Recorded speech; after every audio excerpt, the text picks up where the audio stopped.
नमस्कार भाई दोस्तों। मीडिया किसी भी देश का चौथा स्तंभ होता है, ये आप सबको पता है। वो जो मीडिया होती है ना, वो होती है चौथा स्तंभ। वो मीडिया वो होती है जो सत्ता से सवाल करती है और जो जनता के मुद्दे होते हैं वो सत्ताधारियों के सामने रखती है कि जनता इन मुद्दों को चाहती है। लेकिन यहाँ पे क्या चल रहा है, यहाँ पे चलती है मंडियाँ और मंडियों में चलते हैं दलाल। वो दलाल करते हैं फिर दलाली। वो मतलब जो सिक्खी के बारे में, खालसा राज के बारे में भंडी प्रचार करते हैं, वो सबको पता है। आपको समय समय पर हर एक चीज़ दिखाते रहते हैं। एक तरफ अब मुझे पता है चिंटू, देखो तुम्हारे को तकलीफ बहुत ज़्यादा होगी, लेकिन है ना, हर चीज़ को सहन किया करो। अच्छे माड़े लोग, अच्छे चंगे लोग हर जगह पे होते हैं। अब अगर नाम पाकिस्तान का आ जाता है तो वैसे ही तकलीफें ज़्यादा शुरू हो जाती है। भाई पाकिस्तान का नाम कैसे ले दिया, हो जाती है ना तकलीफ शुरू। लेकिन वही पाकिस्तान की मीडिया जो खालसा राज के बारे में इतनी बड़ी बातें बोल रही, माँ बोली पंजाबी के लिए वहाँ पे आंदोलन चलता है, माँ बोली पंजाबी को बचाने के लिए लाहौर के अंदर पूरी एक वो रैली निकाली जाती है। वो बाबा नानक की धरती है। जागती ज़मीर का इंसान कहीं पर भी हो सकता है, चाहे वो भारत हो, पाकिस्तान हो, अमेरिका हो, कनाडा हो, चाहे अफगानिस्तान हो, चाहे सऊदी अरब हो। जागती ज़मीर का इंसान जागती ज़मीर का ही होता है। और जो पाकिस्तानी मीडिया कह रही है जो अपने खालसा राज के बारे में, सुनना चाहिए। वो अपने देश के प्रधानमंत्री को बोल रही है, अपने पाकिस्तान के प्रधानमंत्री को संबोधित करके बोल रही है। लुकमान है। आज का प्रोग्राम एक ऐसे मौजू के ऊपर है, शायद आपको हैरान कर दे, परेशान कर दे और आप लोग सोचने पे मजबूर हो जाए कि यार ये क्यों। उसकी वजह यह है कि पाकिस्तान की तारीख जो है, अगर आप उसके पस मंजर में देखें तो सिर्फ 14 अगस्त 1947 शुरू नहीं होती, बल्कि इस खित्ते की तारीख जो है तकरीबन 4800 साल पुरानी है। और अपनी तारीख को याद रखना, और वो चाहे अच्छे और आँख हों उनको पढ़ना, चाहे वो इतने अच्छे ना हो जो हमें अच्छे ना लगते हों उनको भी पढ़ना और अपनी नस्लों को बताते रहना, वो हमारा फर्ज है।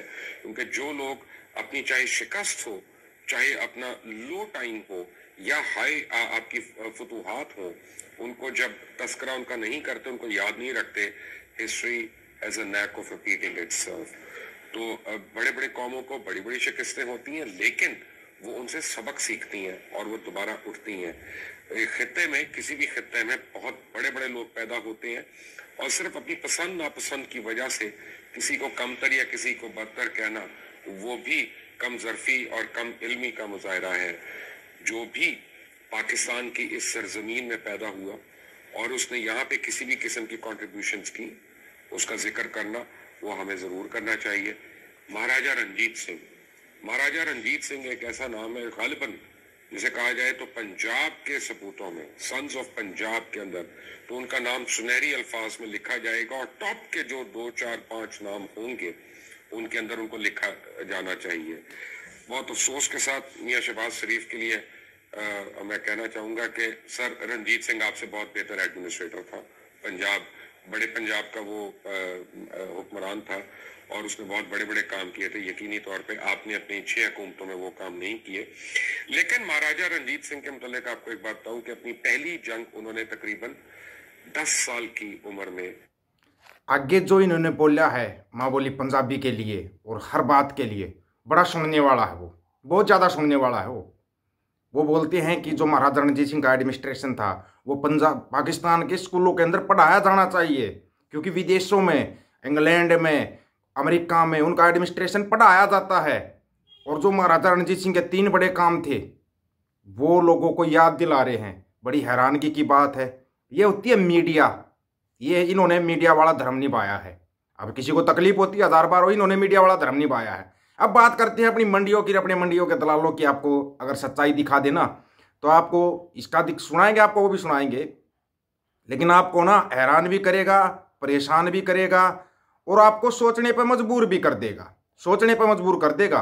अगर आप लोग कहो तो इसको है ना, वीडियो को जिसको चाहिए ना वो वीडियो ले लेना, रुला देगा आपको। जूले, ये आज मेरा चौथा दिन शुरू हो रहा है अनशन का और खुले आसमान में। तापमान यहाँ पर -16 के करीब था। आप देख रहे हैं ये जो गिलास पानी से भरा था ये पूरा जम गया है और इस गिलास में तो एक विज्ञान का अनुसंधान हो गया है, ये भरा हुआ था। आपको एक चीज़ बताएं, ये कौन है अनशन पर जो बैठे हैं, भूख हड़ताल जिसको बोलते हैं?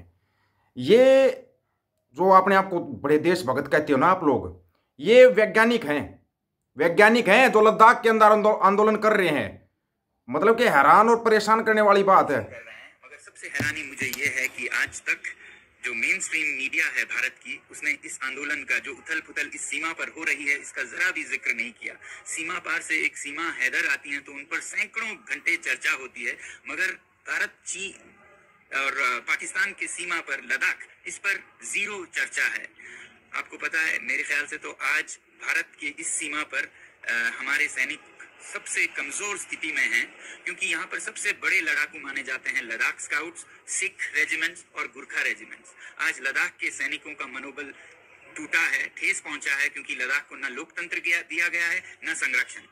और दूसरी तरफ सिख सैनिकों का मनोबल भी कमजोर है, क्योंकि जो पंजाब में आंदोलन हो रहे हैं उसका असर उन पे भी पड़ता है। और गुरखा सैनिक तो अग्निवीर के चलते 4 साल को वो नकार रहे हैं, और वो अब उससे भी बुरा क्या हो रहा है कि चीन की सेना में भर्ती होने जा रहे हैं। तो वही सैनिक जो हमारे शक्ति थी, जिनके बारे में ये कहा जाता है कि अगर कोई कहे कि मुझे मरने से डर नहीं लगता, तो वो या तो झूठ बोल रहा है या वो गुरखा है। आज वही गुरखा चीन की तरफ से हमसे लड़ेंगे। तो ऐसा उथल पुथल हो रहा है, मगर हमारी मेन स्ट्रीम मीडिया जरा भी चर्चा नहीं कर रही है। मेरी आपसे विनती है कि आप एक मीडिया बने और इन वीडियोस को शेयर करें और कहें इन हमारे भारत के मीडिया चैनल से, जो कि चौथी स्तंभ है, पिलर हैं डेमोक्रेसी के, कि वो अपना फर्ज निभाएं। मुझे नहीं समझ आता है वो रात को कैसे सोते होंगे इस तरह के दोगलापंथी में। मुझे उम्मीद है कि आप सब लद्दाख का समर्थन करेंगे, भारत की सीमा की सुरक्षा का समर्थन करेंगे, क्योंकि लद्दाख के संरक्षण में ही भारत की सुरक्षा है। धन्यवाद। अब देशभक्तों, आंखें खुली क्या? आंखें खुली क्या? जो झूठा देशभक्ति का एक ड्रामा तुम्हारी आंखों के ऊपर चश्मा चढ़ाया हुआ है, थोड़ी बहुत आंखें खुली? मीडिया उसे कहते हैं जो पाकिस्तान वाले बोल रहे हैं कि हम अपनी हार को भी स्वीकार करते हैं, तो अपनी जीत, अगर हम अपनी जीत को स्वीकार करें तो अपनी हार को भी स्वीकार करते हैं। वो होती है मीडिया, वो होता है मीडिया का फर्ज। दूसरी तरफ ये लद्दाख के अंदर जो वैज्ञानिक सोचने वाली बात है, वैज्ञानिक वहां पर अनशन के ऊपर बैठे हुए हैं, -16 डिग्री टेम्परेचर के अंदर।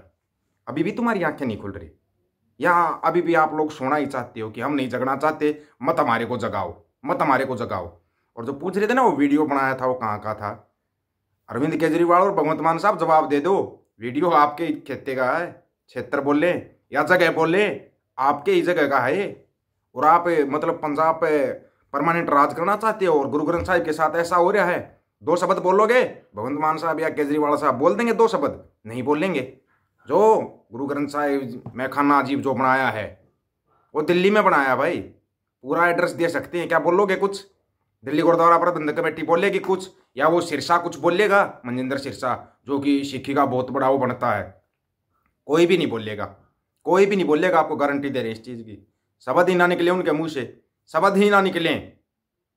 ये चीज़ें ना, ये लोग मतलब क्या कर सकते हैं? रीच को डाउन कर सकते हैं, इससे ज़्यादा कुछ कर सकते हैं क्या? लेकिन दिखाएंगे आपको सच्चाई, जो सच है वो दिखाएंगे, और वो दिखाते रहेंगे लगातार जब तक आपकी आंखें नहीं खुल जाती, या आपकी आने वाली पीढ़ियों को जगा रहे हैं। क्योंकि लड़ाई फसल और नस्ल की है, फसल भी बचानी और नस्ल भी बचानी है। और ये जो नेता बने घूम रहे हैं, आज हरियाणा के अंदर बीजेपी का दामन छोड़कर वो कांग्रेस में चला गया। अभी सांसद बीजेपी की सीट टिकट से था, अब वो कांग्रेस में चला गया। तो ये पार्टियां तो ऐसे ही रहेंगी। कम से कम ये लोग तो जग जाओ, आंखें खोल लो। आंखें अगर खुल सकती हो तो। अभी तो और भी झटके लगने वाले हरियाणा और पंजाब को, ये आपको आगे का बता रहे हैं। और झटके लगने वाले हैं, उसके लिए थोड़ा तैयार रहना। सभी साथियों को राम राम, नमस्कार, आदाब, सत श्री अकाल। वीडियो को ज़्यादा से ज़्यादा शेयर, चैनल को सब्सक्राइब और बेल आइकन को जरूर दबाना दोस्तों। ऑफिशियल दीपक फौजी यूट्यूब चैनल, बात हक और सच की करेंगे। हक सच की बात हम करेंगे। वीडियो शेयर करने की जिम्मेवारी आप लोगों की है। और जो वीडियो देखना हो ना आपको, तो वीडियो टीम दीपक फौजी यूट्यूब चैनल के ऊपर मिल जाएंगे हर एक वीडियो। गज के आखो, वाहिगुरु जी का खालसा, वाहिगुरु जी की फतेह।